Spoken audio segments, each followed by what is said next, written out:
professora Andréa Silva na área. Bom, vamos falar hoje sobre Enem. Quem vai fazer Enem aí, hein?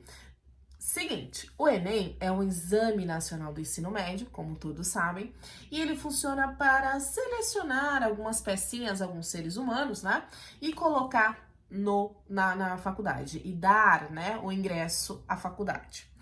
O que vocês ficaram meio confusos? Eu também fiquei, vou confessar para vocês, eu fiquei também muito confusa com a questão do Enem digital, tá? Porém, o Enem ocorre esse ano em 3 formas: da forma digital, da forma impressa e da forma também em PPL, que é para pessoas privadas da liberdade, certo? Lembrem-se disso então. O que vocês precisam saber? O que mudou, o que não mudou? Gente, sobre o conteúdo, tá tudo igual. Tá tudo do jeito que era antes. Não caiu muita coisa, não mudaram muita coisa, não. Vai focar mais em interpretação textual e compreensão textual, que depois eu faço um videozinho para você explicando a distinção. Vai focar nessa interpretação e nessa mistura, né, intertextualidade, vai dar um texto, por exemplo, de história, sobre algo que aconteceu de muito importante e vai cobrar a compreensão desse texto, tá? Ou a interpretação desse texto. Porém, tem uma coisinha que veio meio diferente esse ano no edital. O que seria, então?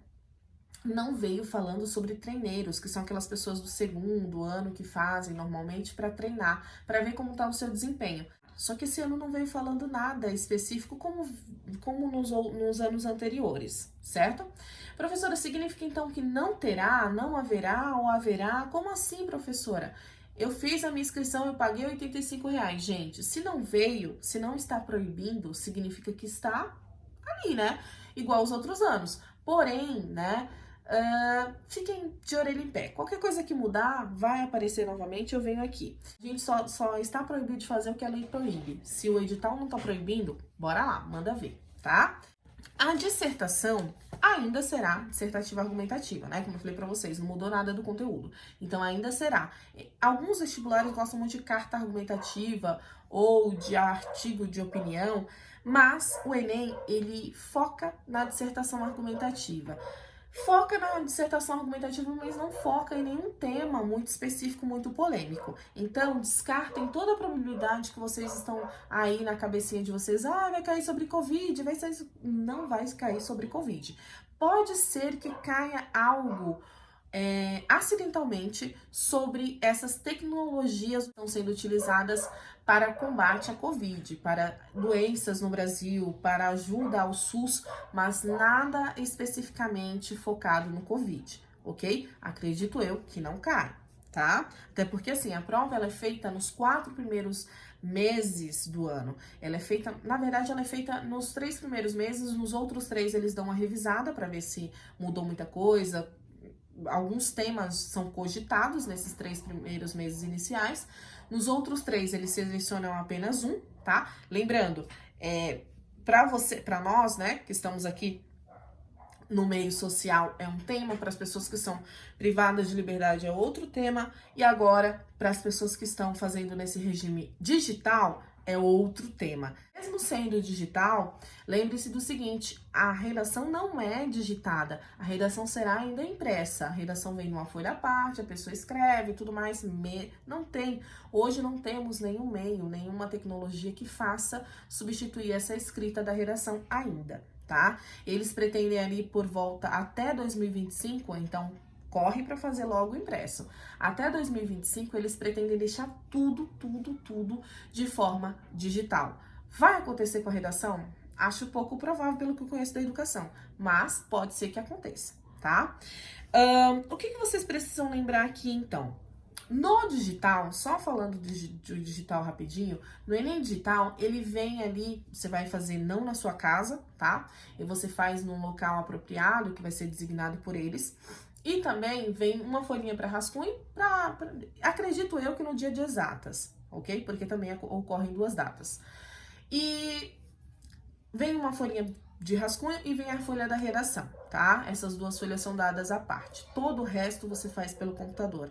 As alternativas, né, as questões de múltiplas escolhas, vocês vão fazer exatamente pelo computador. Qual é o problema desse Enem digital? Galera, o problema foi feito para poupar o dinheiro, né? Poupar o custo das impressões. Mas por que que o estudante, a pessoa que vai fazer o Enem, ele não vai pagar mais barato?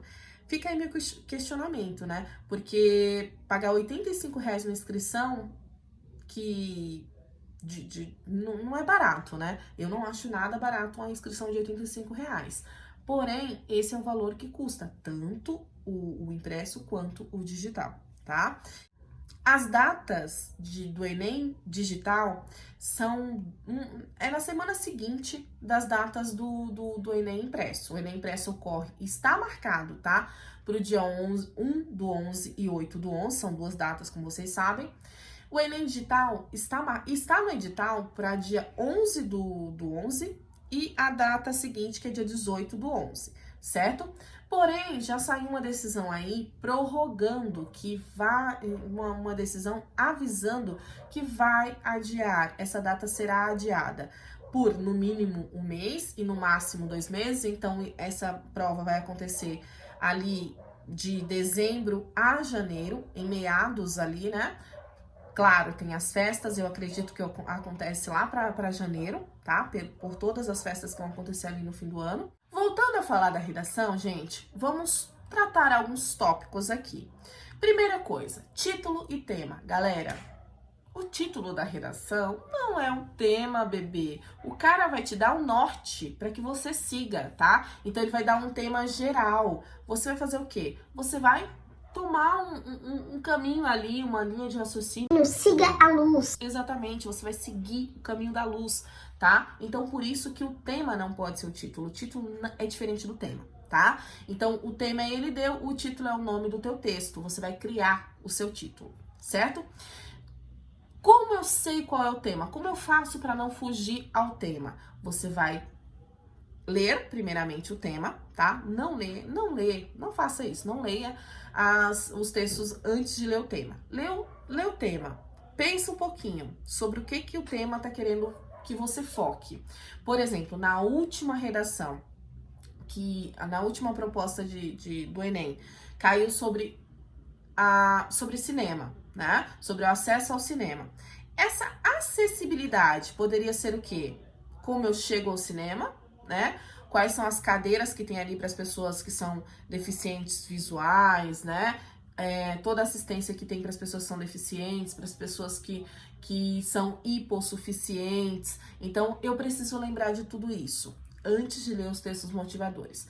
Mas, ao ler o texto motivador, eu tive outra ciência. Então, olhem só, prestem atenção. Eu vou ler primeiro o tema, vou entender sobre o geral, o que ele tá querendo que eu pense, tá? Depois eu vou ler cada um dos textos motivadores, porque naquela proposta de redação, por exemplo, seguia uma outra linha de raciocínio. Seguia exatamente o quê? Falava do cinema, do acesso ao cinema. Mas quando eu li o texto motivador, me deu o norte, que era o quê? Seguir ali, não pela pessoa não acessar o cinema, mas a região na qual o cinema estava inserido. No caso, estava reclamando, a reclamação, um assunto tão polêmico ali, era exatamente isso. Regiões que não encontram, que não possuem cinema.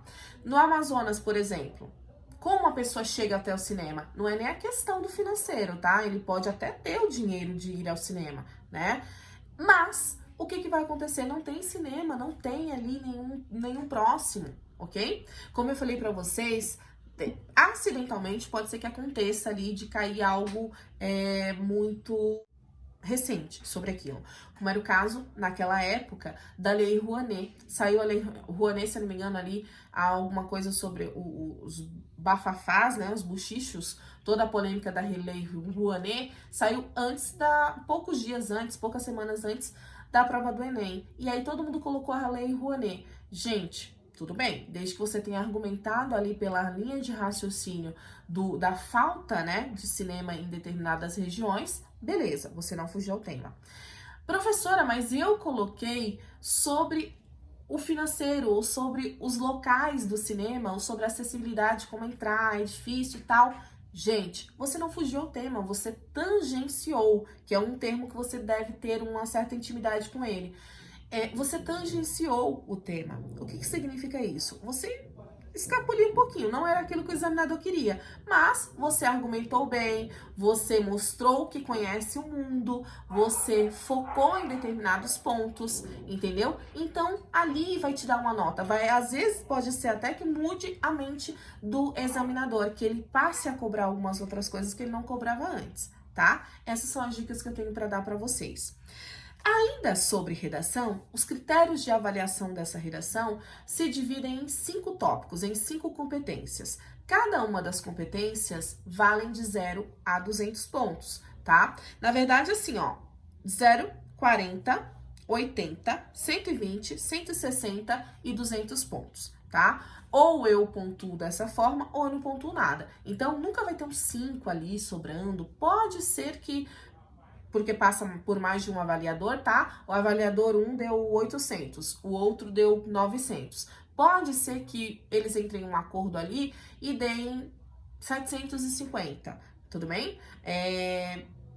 Quase 800, entenderam? Por que isso? Para que haja um acordo. Mas, pontuação, quando vocês recebem o espelho de vocês, vem lá a pontuação bonitinha, tá? E essas 5 competências são analisadas. Primeira competência, demonstrar o domínio da norma padrão escrita. O que significa isso, professora?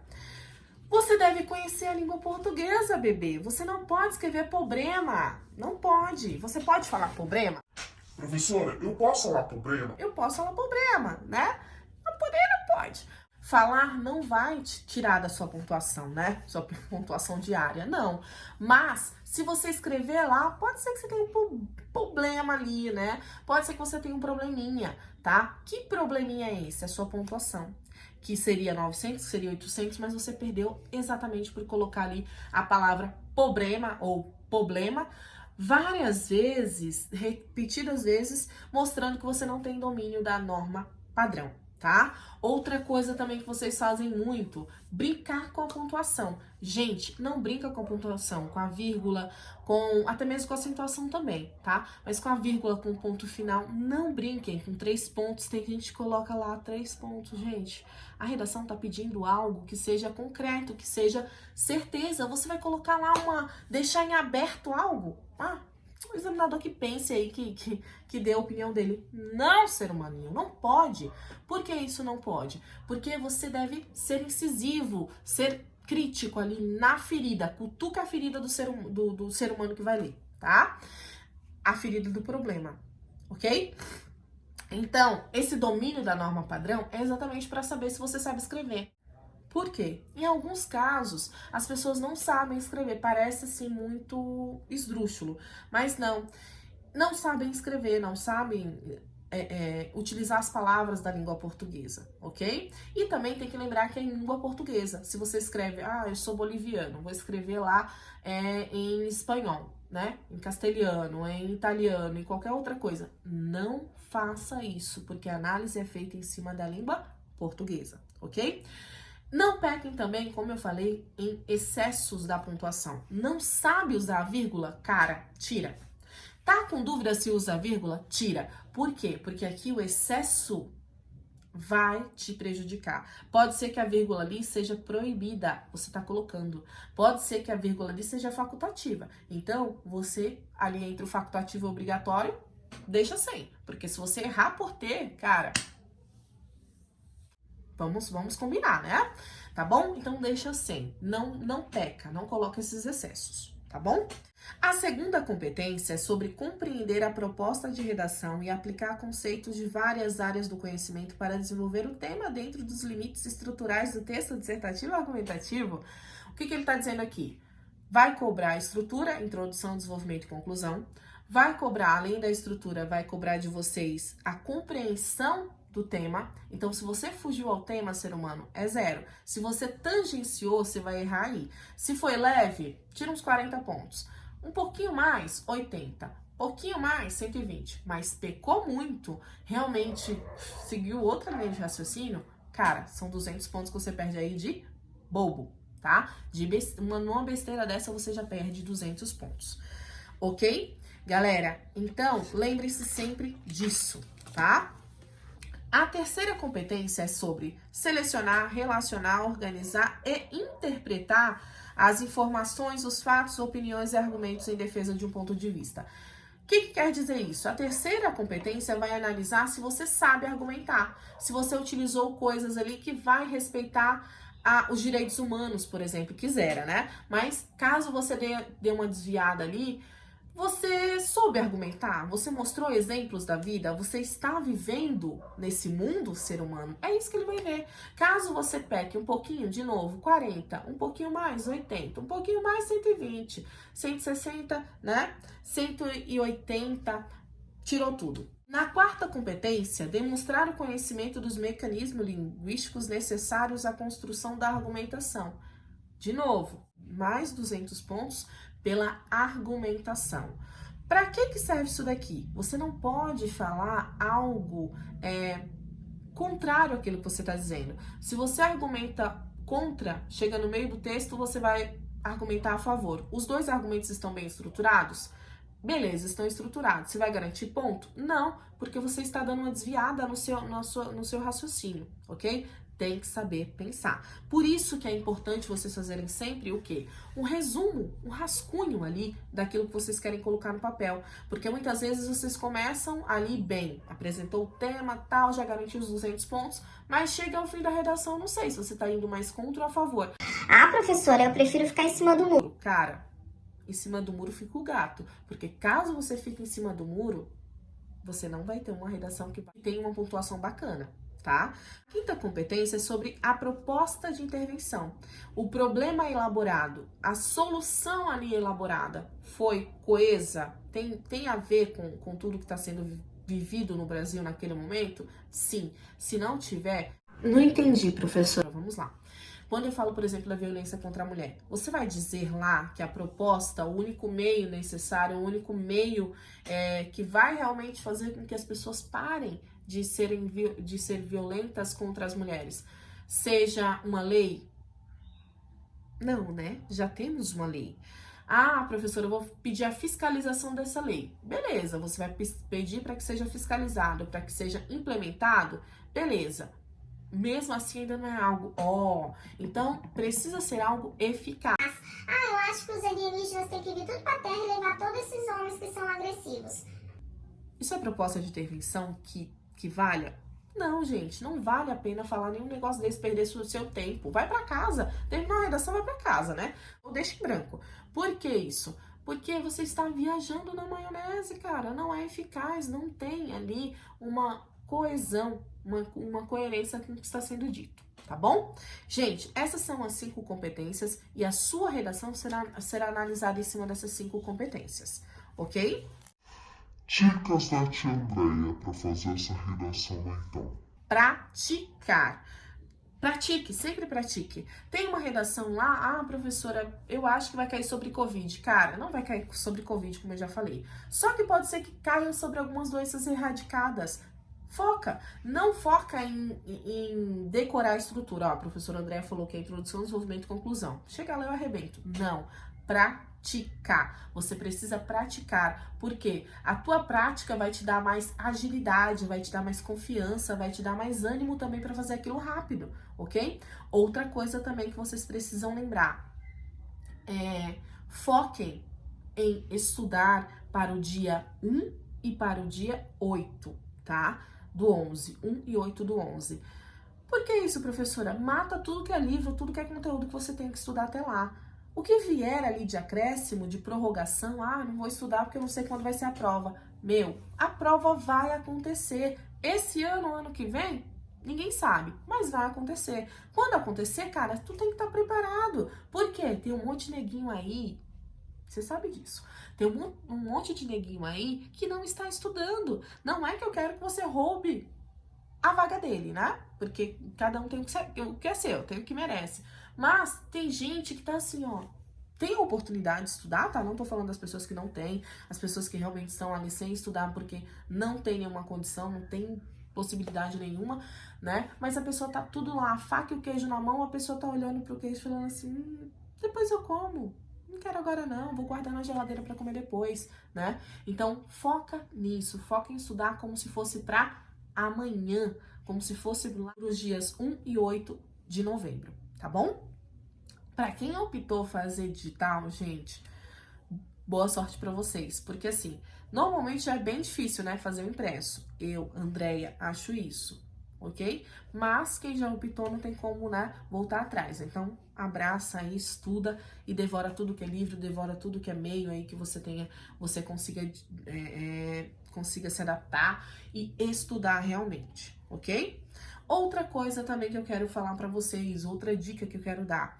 Galera, usa conectivo, usa palavrinhas que vão interligar os seus parágrafos. Então, começou lá, é indubitável que, blá, blá, blá. No segundo parágrafo, coloca inicialmente, coloca em primeiro lugar, coloca nestes termos, ou além disso, entenderam? Foca sempre em colocar um conectivo entre um parágrafo e outro. No último parágrafo, em suma, resume-se que, faz se necessário que, entendeu? Tudo isso vai te dar o quê? Uma ligação entre o texto todo. Isso já vai marcar a sua coesão, a sua coerência. Se o teu texto ele está de acordo com o que está sendo cobrado ali, se é uma unidade de sentido. Isso é um texto, uma unidade de sentido, ok? E aí você evita de perder alguns pontos, tá? Espero que todo mundo tire 1000, hein? Pelo amor!